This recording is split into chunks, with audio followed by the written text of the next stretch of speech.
Matapos ang 3 araw na paghahanap, natagpuan na po ang 2 estudyante ng Bulacan State University na nalunod sa Bacas River sa North Zagara. Medyo pasa-pasa ang hindi tumatama sa mga bato-bato. Tumatama yung mukha niya. Sabado na magtungo ang mga biktima sa ilog kasama ang ibang kaeskwela para umano mag-shoot ng video na requirement daw sa paaralan. Nauwi sa trahedya ang pamamasyal ng 7 magbabarkada sa North Zagara, Bulacan. 4 sa kanila ang nalunod ng tumaas ang tubig sa ilog. Nauna nang na-recover kahapon ang mga kasamang sina Lovely Lacaba at Nelson Godin. Weep not for roads untraveled. Weep not for Hello! Magandang araw sa inyo mga ma'am at sir. Nandito na naman po si Bungo TV sa panibagong episode. This time, pumunta kami sa Bacas River sa North Zagara, Bulacan. Itong lugar na to, bagamat maraming pumupunta dito, lalo na ngayong summer, napapabalita na meron daw nangunguha na elemento dito sa lugar na to. Kasi marami ng balita na narinig at nakita nyo sa news, di ba? Na marami talagang namamatay dito na nalulunod. Ngayon, nandito tayo para tuklasin ang misteryo na nababalot sa lugar na ito. Let's go! So, nandito kami sa Bacas. Ayun si Black Sheep. Tapos si... Anong pangalan mo? Walang yan. Si Soljet. Oy, Soljet TV na. Hindi na pinag-sol. Daming tao. Linggo kasi ngayon pero expected mamaya siguro since Lunes kinabukasan baka mabawas-bawasan na yung mga nandito. So, tingin kami muna doon sa taas. Tara. Bayan? Hindi, kahit dito lang makita yung overview nung ano. So, dito ba yung may nalunod daw? Dito yung napapanood ko sa news na ano na yung sinisisid. Pero mababaw lang ano. Hopefully mamayang gabi. Baka high tide mamayang gabi, hindi naman.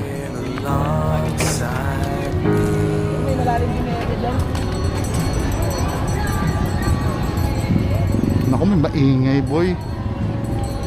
Hindi, pero pag gabi wala naman na yan.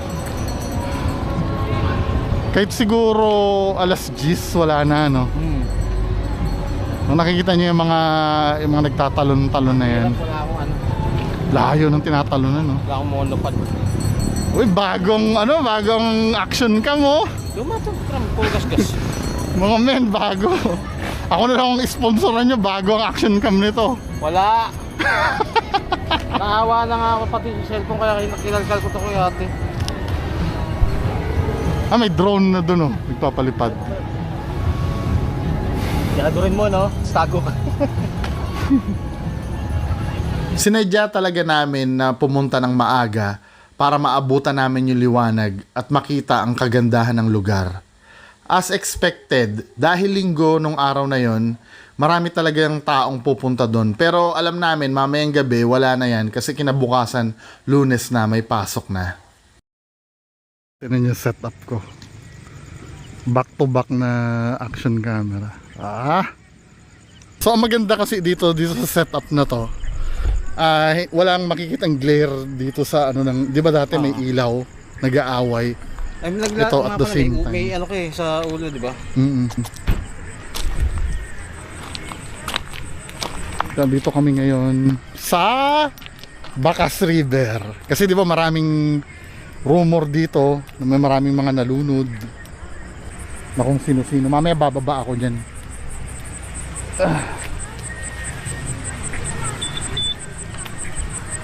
May daan ba? Saan ka dumaan pa baba? Diyan lang. Malalay lang. Ay doon may wala bang nandun? Para may nakita ako. Joke lang.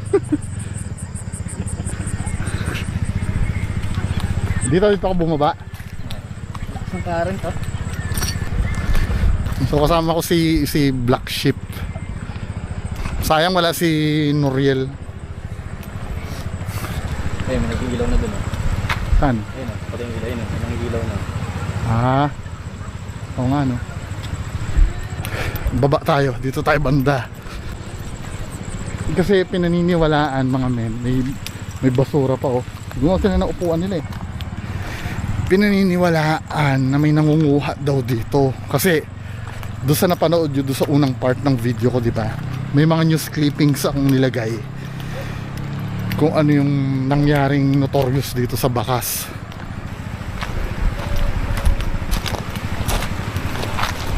Ito yung tubig. Now, mamaya titingnan natin, mag-investigate sila Sir Ed kung totoo ba talaga na may nangunguha dito o wala.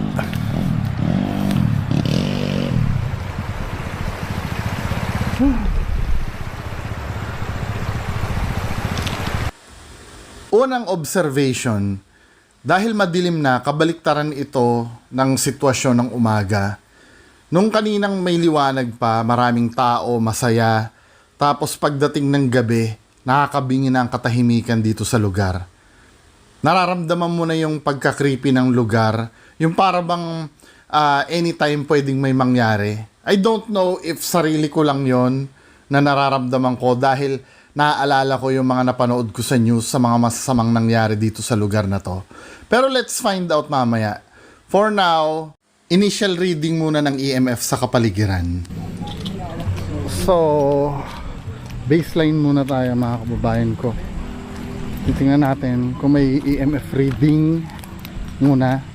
Kasi pwede kasing mangyari, may natural source ng EMF dito sa paligid. Kung nakikita nyo naman baseline, ilalagay ko ito dito. Pasintabi po muna, no? Kasi in-advisean ako ni Sir Ed na makiusap muna, baka ma-offend.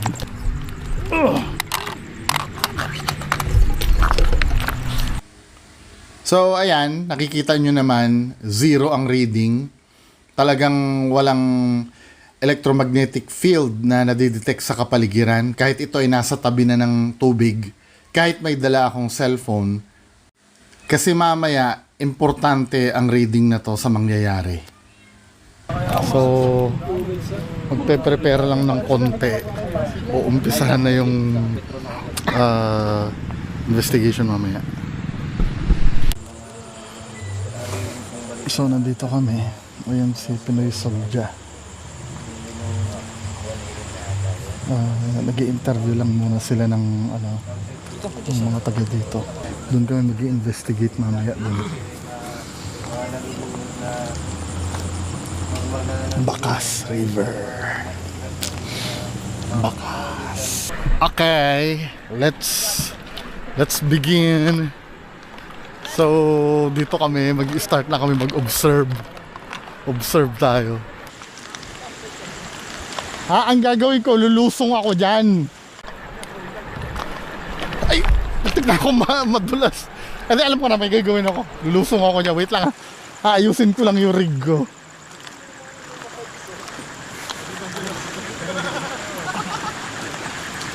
Kung makikita nyo, meron akong camera sa noo. Merong first person na camera. So let's go. Ngayon, ayun si Sir Ed. Si Sir Ed ba yun? Oo, sige. Ang lakas na ng tubig, men.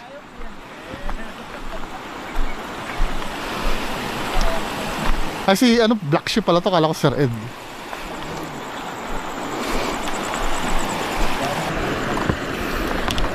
So nagtanggal ako ng asin. Nagtanggal ako ng asin sa katawan. So try natin. Actually creepy siya, no? Creepy siya na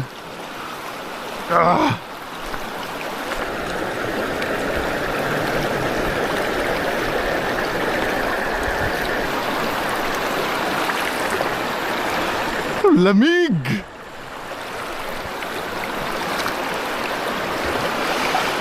So makikita nyo malinaw na ang tubig, hindi katulad nung kanina yung maraming ayun meron nandun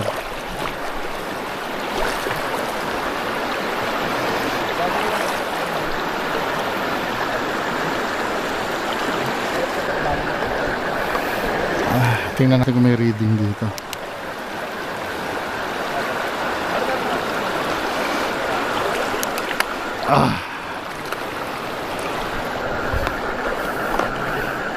Wait. Yung leg brace ko pala.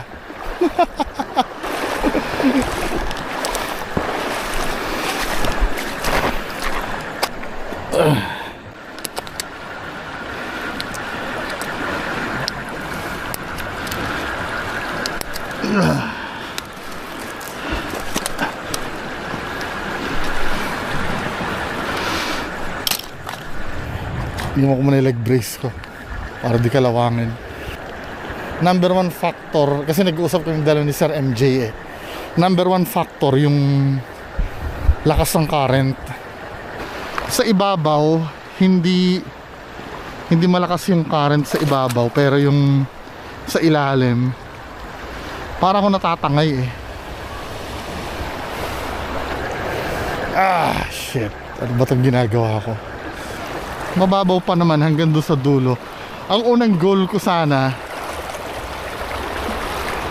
makapunta doon sa dulo, doon sa may rebulto na yun, pero parang malabo na. Palakasan ng palakas yung current. Ay, pag tinangay ako dito ano, uy, lalim na. Kinakapa ko yung spirit box ko eh. Tingnan natin kung may masasagap tayo dito na di umano'y mga kaluluwa.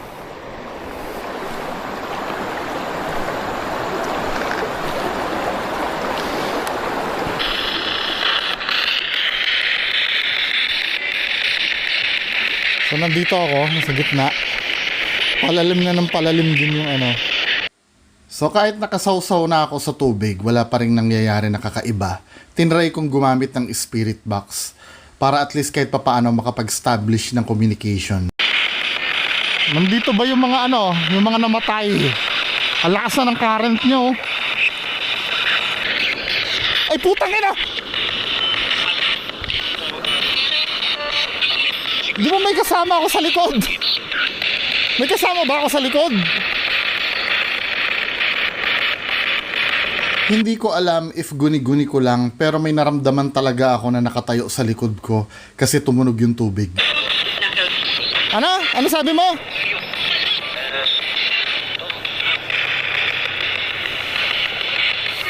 I-review ko nga yung camera ko. Mukhang may nakita ko sa likod ko na nakatayo din eh.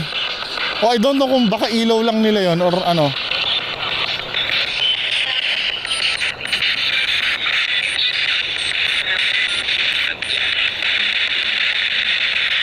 Ano? Nung napasigaw ako, lumapit na si Black Sheep. At least kahit pa paano nabawasan yung takot ko. Andito ba kayo? Dito ba kayo namatay? Ano? Ano sabi mo? Anong pangalan mo?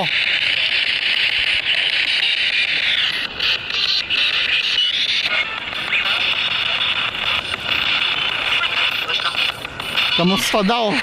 Okay lang naman. Ano?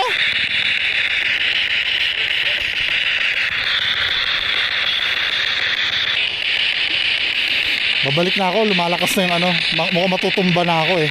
Alakas na ng ano ng tubig eh. Sa tagpong ito, ramdam na ramdam ko na yung lakas talaga ng current ng tubig. Para sa aking safety, nagpasya na akong tumabi na muna sa pampang at hindi na tuloy ang aking ginagawa. Ang lakas na ng current!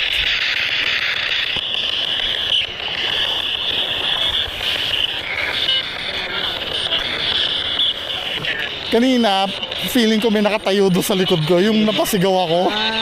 Kaya pala. So dahil hindi masyadong successful yung ginawa natin, or halos wala tayong makuhang ebidensya, nagpasya ako na mag-isip uli ng bagong experiment. Ganito talagang pag-ghost hunting nakaka-frustrate. Iniisip ko na nga kung mameke na lang ako eh. So mag-experiment ako ngayon. Try ko mag-isa dito sa gilid, no? Kasi ano sila eh, kanya-kanya kami ng dali ngayon eh. Try ko dito mag-isa dito sa gilid. Wala akong kasama. Naghanap ako sa gilid-gilid ng lugar na medyo malayo-layo doon sa campsite para kahit papaano medyo minimal lang yung contaminants na ingay. Kasi banda doon sa campsite maingay eh. Naghanap ako ng lugar na medyo tahimik. At nakakita din ako ng lugar na kung saan ako pwedeng mag-set up ng camera na makikita nyo ako sa tabi ng ilog. Dito ako mag-i-establish uli ng panibagong communication. Medyo kakaiba naman, gagamit tayo ng flashlight. Kung familiar kayo dun sa Maglite.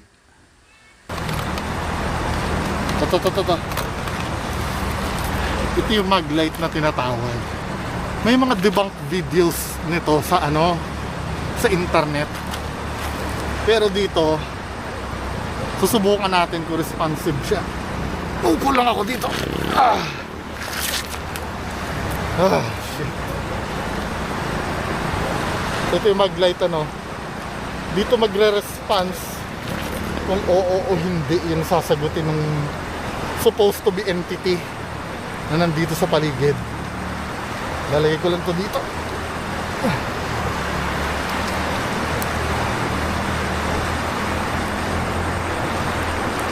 Wait lang, aayusin ko lang. Dito. So, makikita nyo kung gagamit ako ng second camera para makita nyo kung responsive yung Maglite. So, ito yung Maglite. Nakikita nyo, no?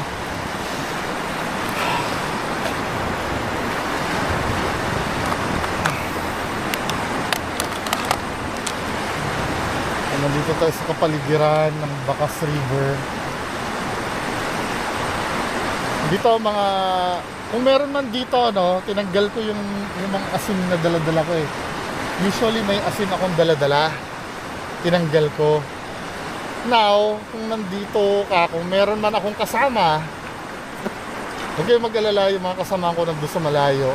Ako nandito, ako sa gilid. Ayun yung parang grotto.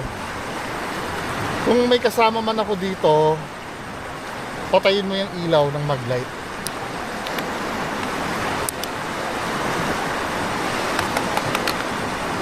Alin man ang mo sa dalawa, ang gamitin mo. Pa-spikein mo yung EMF meter or patayin mo yung Maglite. Yung ilaw, yung bumbilya.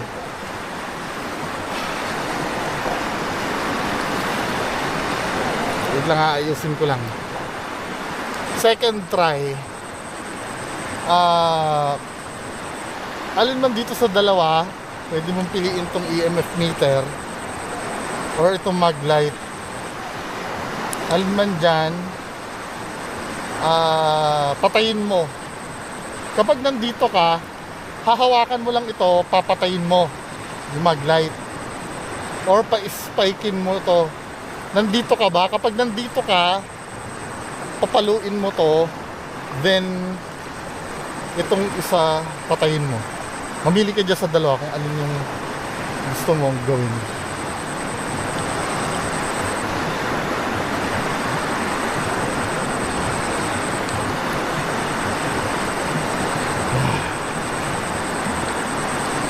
Standby ko itong camera na to dito.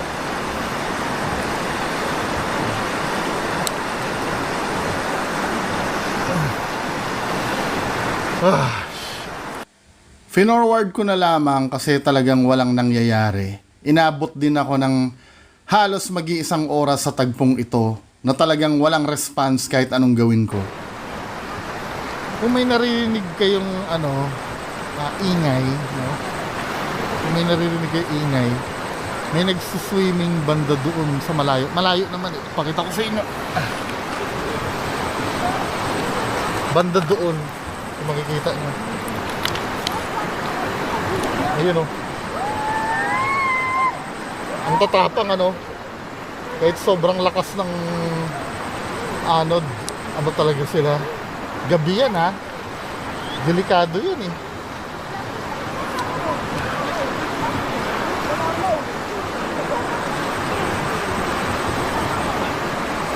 Patuloy ako nakikiramdam sa kapaligiran. inoobserbahan ko kung kahit papaano magparamdam ba sila, kahit may kumalabit man lang sa akin, or may bumulong man lang sa akin, pero talagang wala. Anong nangyari?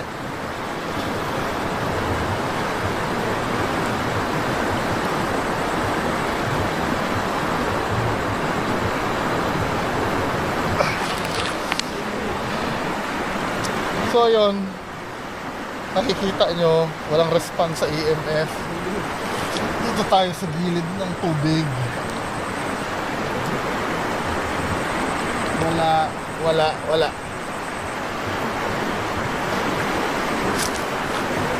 Sa sobrang desperado ko, dumating na ang time na hinamon ko na kung anong meron dito.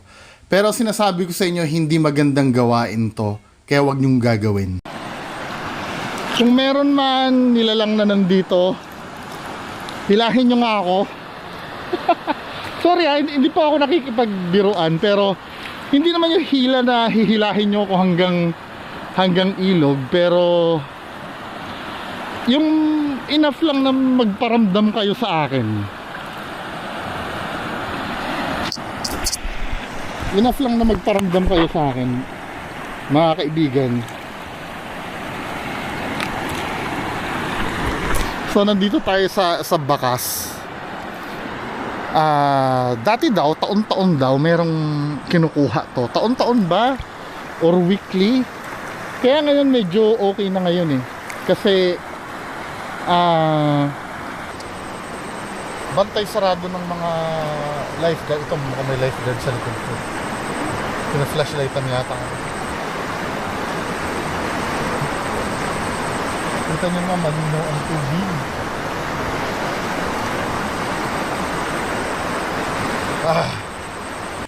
Halos higit 1 oras na ako nakatambay dito. Ginawa ko na ang lahat ng kaya ko, pero talagang wala.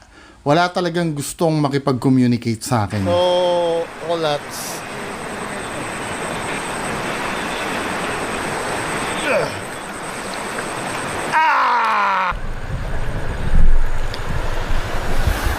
So, binigyan na natin ng time, no? Kung ano man yung dapat gawin. Nandito pa rin tayo sa tubig.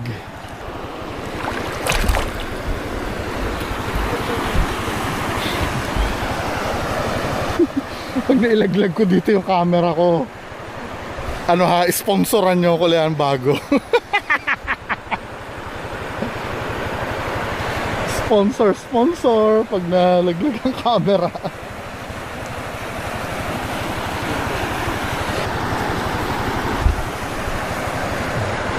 Baka may kataw. Alam niyo si 88. Nagba-vlog yun sa ilog eh. Yung sabi may kataw daw. Baka dito may kataw. Nakakaingit yun sila 88. Ano pag sila nakakakuha sila ng mga kataw. Mantalang ako, wala akong makuha. Kaibigan? Bigla may umahon eh, no? Na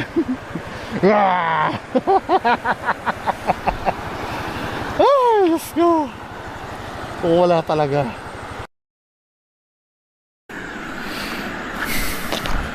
So dahil olats kami, may gagawin si Sir Ed na kahindik-hindik na para makita daw namin. So ako, sangkatutak ang EMF ko. Meron daw sir si sir. Ilan? Ilan ba meron sir? Oh. Meron pa yata ako isa. Andiyan na sir. Okay na po sir. Anod sir. Kailangan pa ba? Drone ang kapalit niya pag ginanod ah. Meron pa isa sir. So dahil walang resulta sa pinagagagawa ko kanina, ngayon si Sir Ed naman na mag-i-establish ng communication sa mga spirits na nandito. Tingnan natin kung magiging successful si Sir Ed sa kanyang gagawing pagtawag sa mga elementong nakapaligid sa amin. Ano kaya ang mangyayari?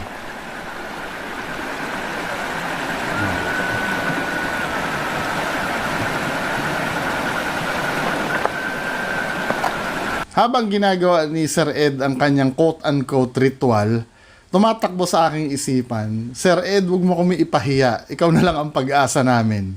At hindi naman kami binigo ni Sir Ed. Pero may problem.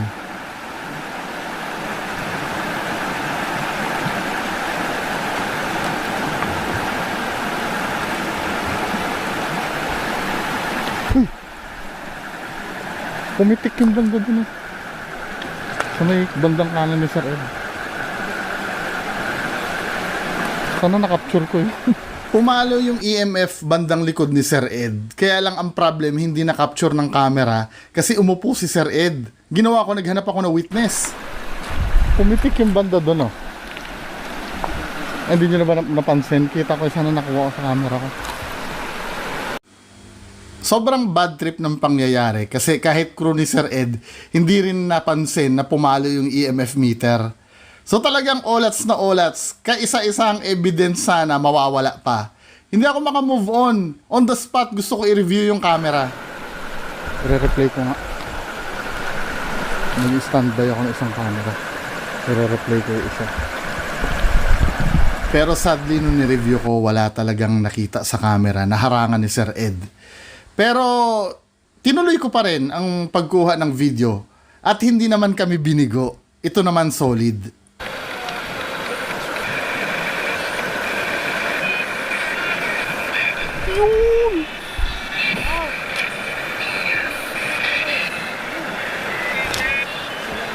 Sabi ko na nga eh, yun yung nakita ko banda rito na ni-review ko. Umalis kasi ako eh. Umalis kasi ako. Kanina akala ko kasi hindi ako mabibindicate kasi binlock ni Sir Ed yung part na yan. At least kahit paano na-capture, di ba? So, nagkakandag yun. Ayun, banda rin doon. At yun na nga, sunod-sunod na yung pitik ng mga EMF meter sa paligid.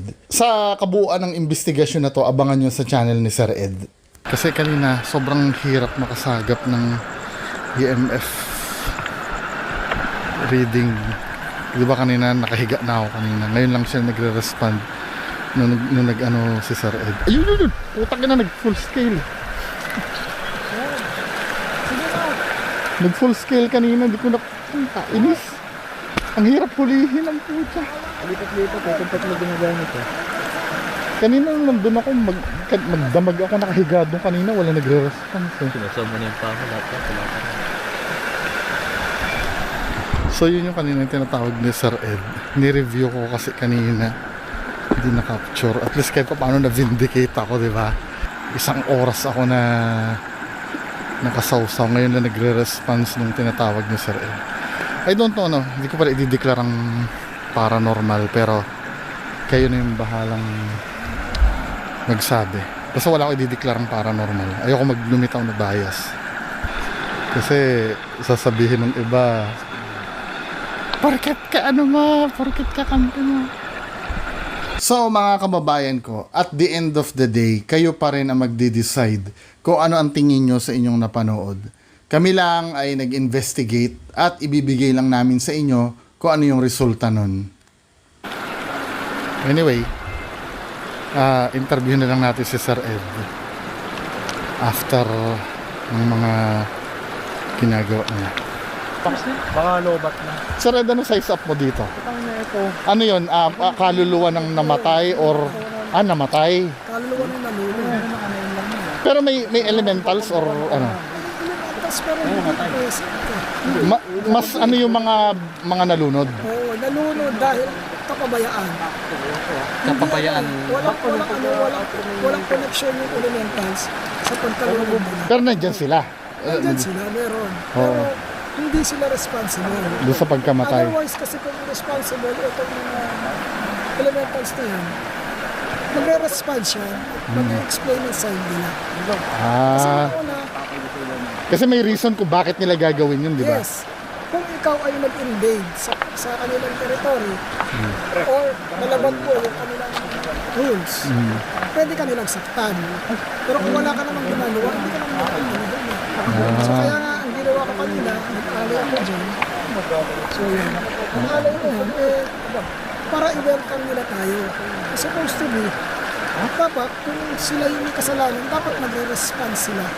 Kasi sila parang tao din. Na-explain nila yung side nila. So wala walang nag-response doon. And then later na lang, ang tinawag ko, yung nalunod, saka nag-response yung Ano yung mga, may pagkakakilanlan ba? yung Mark na nag-response kanina kasi nung nakita ko siya kasi kanina medyo blurry pero kung bibigyan mo siya ng edad niya siguro nasa 20 to 25 years old na. So ang cause kapabayaan lang talaga. Hindi dahil may nangunguha o may Kasi kung may nangunguha dyan, kung may nangunguha, huwag tayo, ibig sabihin ba kung may nangunguha, yearly ka lang kukuha? Araw-araw may nag-invade ng territory mo. di sana araw-araw ka na may kinuha. Diba? Araw-araw merong nagliligo dyan, araw-araw may nagkakalat dyan, at yun kung galit ang mga elemento sa ganon, na ginagawa, dapat araw-araw silang kumukuha. Sa katapusan ng aming pag-iimbestiga, hindi na rin talo. Kahit nasabihin mong walang solid evidence na nakuha. Kasi maganda talaga yung lugar.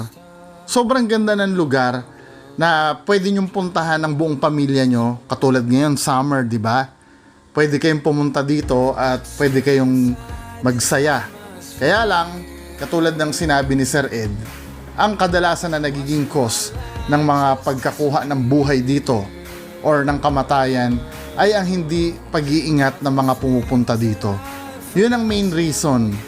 Katulad nung paglalasing habang nagsuswimming, pagkakaroon ng harutan na wala sa lugar, at hindi pagsunod sa patakaran ng resort na to. Kaya mga kababayan ko, kailangan talaga hindi nawawala ang pag-iingat sa ating lahat. Every time na tayo ay makakapunta dito sa lugar na to. So, Sir Lance, kamusta ka na? Okay naman nag-enjoy ako sa outdoor. Salamat sa inyo na At least, sama-sama tayo, di ba? Hindi tayo nag-iiwanan. sa sunod dala ako ng sasakyan para mas marami talaga yung mga gamit at mga camping tools.